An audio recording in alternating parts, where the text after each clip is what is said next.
ریاست حیدرآباد دکن کے نواب تھے، تو پیر سید مہر علی شاہ رحمۃ اللہ علیہ کے ہاں بیعت تھے۔ تو انہیں ایک ایسی بیماری لاحق ہوئی کہ ڈاکٹرز نے مشورہ دیا کہ آپ بحری ہوا کھانے کے لیے جائیں۔ تو ڈاکٹرز نے لندن جانے کا مشورہ دیا، تو یہ پیر سید مہر علی شاہ رحمۃ اللہ علیہ کے ہاں آئے اور ان کے پاس آ کے تذکرہ کیا۔ تو آپ نے فرمایا کہ تم لندن کیوں جا رہے ہو، تم مدینہ تو رسول کیوں نہیں جاتے ہو؟ اللہ اکبر، جنوں ویگ کے ٹھردیاں اکھیاں نے، جنوں ویگ کے ٹھردا سینہ ہے، جنوں ویگ کے ٹھردیاں اکھیاں نے، جنوں ویگ کے ٹھردا سینہ ہے، ربا تیری ساری خدائی وچوں ایک ہی تے شہر مدینہ ہے۔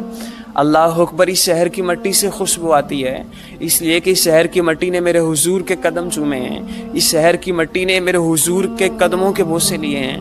وہ کسی نے کہا تھا نا کہ چند لمحوں کے لیے ٹھہرے تھے تم جس پیڑ کے نیچے، چند لمحوں کے لیے ٹھہرے تھے تم جس پیڑ کے نیچے، سنا ہے اس پیڑ کا سایہ آج تک مہکتا ہے۔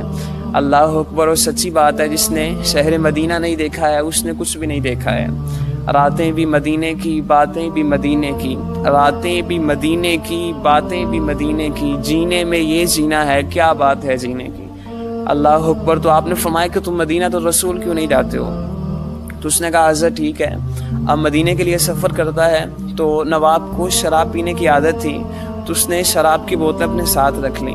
کہتے ہیں کہ جب وہ جدہ پہنچا تو اس نے اللہ کے ہاں توبہ کی اور شراب کی بوتلیں جو تھیں وہ ساری کی ساری دریا کے اندر پھینک دیں۔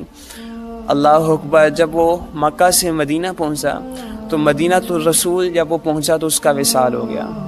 اللہ اکبر، تو کہتے ہیں کہ اس کی چارپائی جو ہے وہ تقریباً 1.5 گھنٹے کے قریب جو ہے وہ روضہ رسول کے سامنے پڑی رہی۔ ہم تو آرزویں کرتے ہیں کہ یا اللہ کہ جب مدینہ تو رسول ہو تو ہماری سانسیں ٹوٹ جائیں۔ جب اس کا مدینہ تو رسول وصال ہوا تو لوگ رشک کی نگاہوں سے پوچھ رہے تھے کہ یہ کون شخص ہے، کوئی اللہ کا ولی ہے جو اس کی چارپائی روضہ رسول کے سامنے پڑی ہے؟ اور لوگوں کی آنکھوں میں آنسو تھے، تو ایک دوسرے سے پوچھنے لگے یہ کون شخص ہے؟ تو جامعہ عباسیہ بہاولپور کے جو شیخ الجامعہ تھے مولانا غلام محمد رحمۃ اللہ علیہ، وہ بھی ان کے ساتھ تھے۔ تو آپ نے لوگوں سے فرمایا کہ یہ میرے پیر بھائی ہیں۔ تو وہاں اسی مجلس میں پیر سید جماعت علی شاہ رحمۃ اللہ علیہ بھی موجود تھے۔ آپ لوگوں سے مخاطب اور لوگوں سے فرمایا لوگوں باخدا دیکھو اللہ والوں کے ساتھ نسبت اور ان کے ساتھ تعلق سے کتنے بہترین نتائج نکلتے ہیں۔ تو اللہ والوں کے ساتھ تعلق قائم کیا جائے۔